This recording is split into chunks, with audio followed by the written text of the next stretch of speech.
हमारे चैनल को सब्सक्राइब करना ना भूलें। यहाँ हजारों कहानियां हैं आपके लिए। उमेश से मेरी कोई दुश्मनी नहीं है। अब उमेश का पीछा करो, क्योंकि उमेश को भी किसी और ने मेरे पीछे लगाया है। कोई मेरा बिजनेस राइवल है। और हाँ, राहुल, उसके और उसकी फैमिली के अकाउंट्स चेक करो। उनसे पता चलेगा कि कोई बड़ी रकम ट्रांसफर तो नहीं हुई उसके अकाउंट में। उस अकाउंट का पीछा करो कि कहाँ-कहाँ से पैसे आ रहे हैं। वेदांत ने कहा।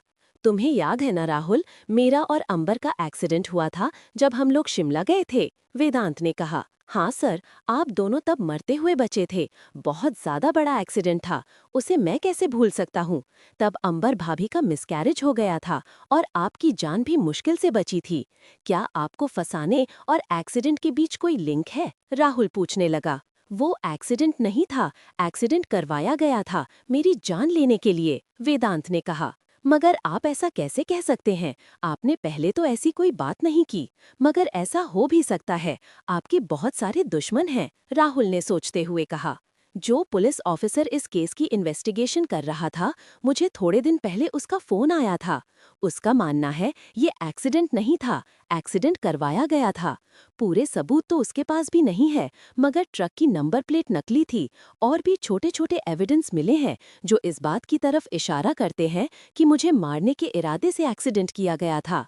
मैं और अंबर तो बच गए, मगर मेरे बच्चे की मौत हो गई। सर, आप बिल्कुल उदास मत होइए। भगवान ने चाहा तो फिर आपकी जिंदगी में वापस आ जाएंगे। सही कह रहे हो, मेरी किस्मत में मेरे बच्चे नहीं थे। बस उन बच्चों को मुझे और अंबर को मिलाना था, मिला दिया। बीनू, तुम आ रही हो ना? बीनू को अमन का फोन आया। कल भाई की बेल हो जाएगी, मैं उसके बाद आ जाऊं। मेरा मन कहीं आने जाने का नहीं है, बीनू कहने लगी। प्लीज थोड़ी देर के लिए आ जाओ, मैं तुम्हारा घर के बाहर इंतजार कर रहा हूँ। अमन को डर था कहीं उसका प्लान फ्लॉप ना हो जाए। ठीक है, मैं आती हूँ। बीनू किसी को बिना बताए घर से बाहर निकल गई थी। राहुल वेदांत के पास जेल में मिलने गया हुआ था। इसके पीछे कौन हो सकता है, इसके बारे में बात कर रहे थे। वैसे राहुल, मेरे एक्सीडेंट का सबसे ज्यादा फायदा किसे हुआ था, कुछ पता है तुम्हें? क्योंकि मैं उस वक्त लगातार बेड पर रहा तो बहुत सी चीजें मुझसे छूट गई थी। और किसे? रवि खन्ना को हुआ था। आपका वो शिमला वाला प्रोजेक्ट भी रवि खन्ना को मिल गया था। और भी एक दो प्रोजेक्ट थे जो आपके एक्सीडेंट की वजह से रवि खन्ना के पास चले गए थे। वो बहुत घटिया आदमी है, कुछ भी कर सकता है, वेदांत ने कहा। उस रात अंबर की ड्रिंक में नशा भी उसी ने मिलाया था। अंबर को बर्बाद करने चला था वो, तो मैं बीच में आ गया। फिर वो सोचता हुआ चुप हो गया। रवि खन्ना के पीछे अपने आदमी लगाओ। हो सकता है ये मेरा वहम हो, और ऐसा भी हो सकता है कि मुझे उसी ने फंसाया हो। मेरा शिमला वाला एक्सीडेंट भी उसी का किया हो। राहुल ने टाइम देखा। मेरा मिलने का टाइम खत्म हो रहा है सर, मैं जा रहा हूँ। सबसे पहले उमेश के साथ साथ रवि खन्ना के पीछे भी अपने आदमी लगाता हूँ। जेल से बाहर निकलते ही राहुल ने किसी को फोन किया और रवि खन्ना की पूरी इन्फॉर्मेशन भेजी थी। अभी राहुल अपने घर पहुंचा भी नहीं था कि उसे वापस फोन आ गया। हाँ, क्या हुआ? कोई खबर मिली है क्या? इतनी जल्दी उन लोगों का फोन आने के कारण राहुल पूछने लगा। रवि खन्ना इस वक्त होटल में है और उसी जगह पर बीनू सहगल को देखा गया है, उस सामने वाले ने कहा। ठीक है, मैं अभी आता हूँ, तुम लोग उन लोगों पर नजर रखो, वेदांत ने राहुल ने कहा। वो हमारी नजर में है। रवि खन्ना, उसका छोटा भाई अमन खन्ना हमारी आंखों के सामने बैठे हुए हैं, वो आदमी बताने लगा। जैसे ही उस आदमी ने फोन काटा, राहुल ने अंबर को फोन लगाया। हाँ राहुल, वेदांत ठीक है, आप उनसे मिलने गए थे? अंबर पूछने लगी। बीनू कहाँ है? राहुल ने अंबर से पूछा। बीनू घर पर ही है क्या? एक मिनट राहुल, मैं अभी चेक करके बताती हूँ। अंबर ने पूरे घर में बीनू को ढूंढ लिया, मगर उसे कहीं बीनू नहीं मिली। अंबर बीनू को फोन लगाने लगती है। पहले तो उसके फोन पर बेल जाती है, बाद उसका फोन स्विच ऑफ हो जाता है। अब अंबर को भी घबराहट होने लगी। वो वापस राहुल को फोन करती है। वो घर पर नहीं है। बीनू का फोन भी स्विच ऑफ हो गया। भाभी, आप जल्दी से होटल पहुंच जाइए, वो होटल का नाम बताता है। मुझे आपकी हेल्प की जरूरत पड़ेगी, बीनू वहीं पर है। राहुल अपने आदमी लेकर उस होटल में चला जाता है जहां पर उसके आदमियों ने रवि खन्ना के साथ बीनू को देखा था। जैसे ही वो होटल पहुंचता है, उसका आदमी उससे मिलने आता है। वो बताते हैं कि ऐसा लगा जैसे बीनू सहगल नशे में थी। रवि खन्ना और उसका भाई दोनों अभी उसे कमरे में लेकर गए हैं। राहुल अंबर के साथ जल्दी से बताए हुए उस कमरे में पहुंचता है। पहुंचकर वो कमरा नॉक करता है, मगर कोई दरवाजा नहीं खोलता। फिर अचानक से दरवाजा खोलता हुआ अमन आता है। कौन है और क्या काम है? वो कहता है। बीनू कहाँ है? उसे बुलाओ, अंबर कहती है। तभी राहुल धक्का देता हूँ अंदर चला जाता है। उसने देखा बीनू नशे में सोफे पर बैठी हुई थी। उसे कोई होश नहीं था। उसने अपना सर पकड़ा हुआ था। शायद नशे की वजह से उसका सर घूम रहा था। उसके साथ ही रवि खन्ना वहाँ साइड पर सोफे पर बैठा हुआ था। राहुल और उसके आदमियों को देखकर वो खड़ा हो गया। तुम यहाँ क्या कर रहे हो? उसने कहा। भाभी, अंबर को सामने देखकर बीनू ने सोफे से खड़ा होने की कोशिश की, मगर उससे उठा नहीं गया। वो समझ रही थी कि उसके साथ बुरा होने वाला है, मगर नशे की वजह से खड़ी भी नहीं हो पा रही थी। राहुल ने अंबर और बीनू को अपने आदमियों के साथ घर भेज दिया था। आज बीनू बहुत बड़े खतरे से बच गई थी। रवि और अमन खन्ना दोनों ही वहां से निकल गए थे, मगर वेदांत अब सारी बात जान चुका था। रवि खन्ना का अब बुरा टाइम शुरू होने वाला था, क्योंकि बिजनेस में वेदांत उसे किस तरह बर्बाद कर सकता था, ये उसकी सोच में भी नहीं था। अब जमानत तो बेल मिलने के बाद वेदांत घर वापस आ गया था। सॉरी भैया, सॉरी भाई, बीनू ने वेदांत से कहा। कोई बात नहीं। वेदांत के आने की खुशी में पूरी सहगल फैमिली इकट्ठा हुई थी। साथ में अंबर के मॉम डैड भी आए हुए थे। तभी वर्षा ने अंबर की तरफ देखते हुए कहा, मिठाई नहीं खिलाओगी अंबर? मेरे आने की खुशी में मिठाई खिलाई जा रही है? वेदांत में हंसकर कहा। किसी के और के आने की भी तो खुशी हो सकती है, वर्षा मुस्कुराकर कहने लगी। कौन आया है? आया नहीं, आने वाला है, वर्षा मुस्कुराई। तब तक अंबर मिठाई लेकर वापस आ गई थी। एक छोटा मेहमान आने वाला है, वर्षा ने मुस्कुराकर कहा। वेदांत अंबर और वर्षा की तरफ देखने लगा। तभी रिया अपनी जगह से खड़ी हुई और अंबर के पास आकर उसे बधाई देने लगी। ये तो बहुत खुशी की बात है अंबर, उसने कहा। और उसके बाद अनीता ने भी आकर वर्षा अंबर को गले लगा लिया। मुझे तो नानी बनने का कब से इंतजार था। वेदांत की समझ में अब आया। वो अंबर की तरफ देखकर मुस्कुराया। अंबर ने भी उसकी तरफ देखकर अपनी नजरें झुका लीं। आज पूरी फैमिली बहुत खुश थी। जहां बीनू और वेदांत एक बहुत बड़ी खतरे से निकले थे, वहीं एक नए मेहमान के आने की खुशी हुई थी। हमारे चैनल को सब्सक्राइब करना ना भूलें। यहाँ हजारों कहानियां हैं आपके लिए। एक महंगी स्पोर्ट्स बाइक हवा की स्पीड से आ रही थी। वहां पर कुछ लड़के लड़कियां खड़े हुए उसे देखने के लिए थे। वो देखो, सबसे पहले तेगवंशी पहुंचा है, उन लड़कों में से किसी ने कहा। ये तो शर्त लगाने वाले की गलती है।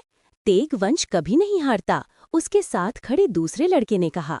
तभी बिल्कुल एंडिंग पॉइंट पर आकर बहुत तेज चलती हुई मोटरसाइकिल फिसल जाती है और उस पर बैठा हुआ लड़का मोटरसाइकिल के साथ ही गिर जाता है। उसे गिरा देखकर एक लड़का भागकर उसके पास आता है। तुम ठीक तो हो ना वंश? वो उसका हाथ पकड़कर खड़ा करता है। बिल्कुल, मैं ठीक हूँ अविनाश। तुम्हें चोट तो नहीं आई? नहीं, थोड़ी सी शायद हाथ पर लगी है। कोई इतनी बड़ी बात नहीं। वो लड़का खड़ा होकर अपने चेहरे से अपना हेलमेट उतारता है। वहां इस रेस को देखने वालों में जो लड़कियां खड़ी थीं, उनके दिल अपनी जगह धड़कने लगते हैं।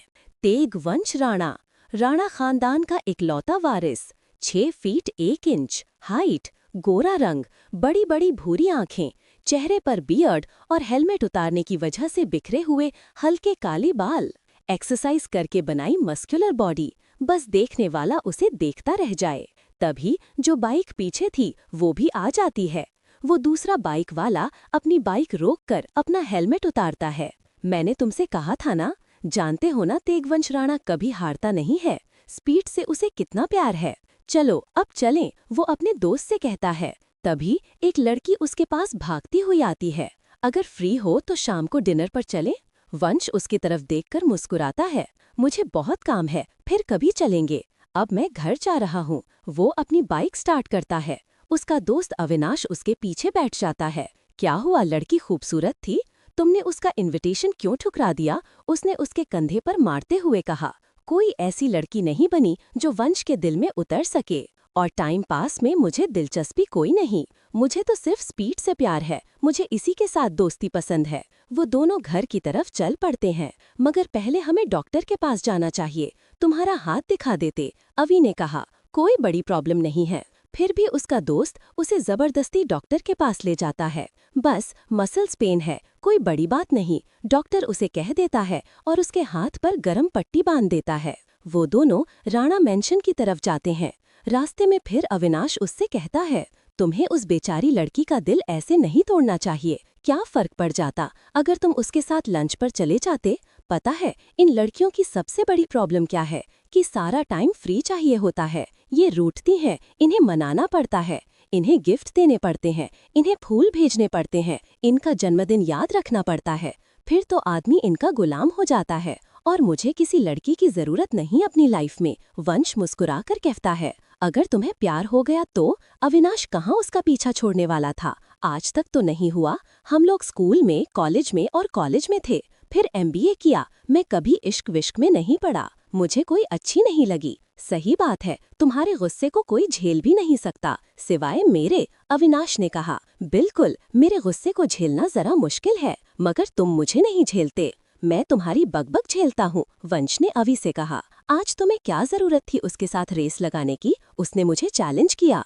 थोड़ा कूल रहा करो, अविनाश उसे फिर कहता है। वो एक बेहद खूबसूरत घर के अंदर एंटर करते हैं। बाइक खड़ा कर वो अंदर हॉल में जाते हैं। वहाँ हॉल में बेहद खूबसूरत औरत बैठी हुई है। आओ बेटा आओ, उस औरत ने कहा।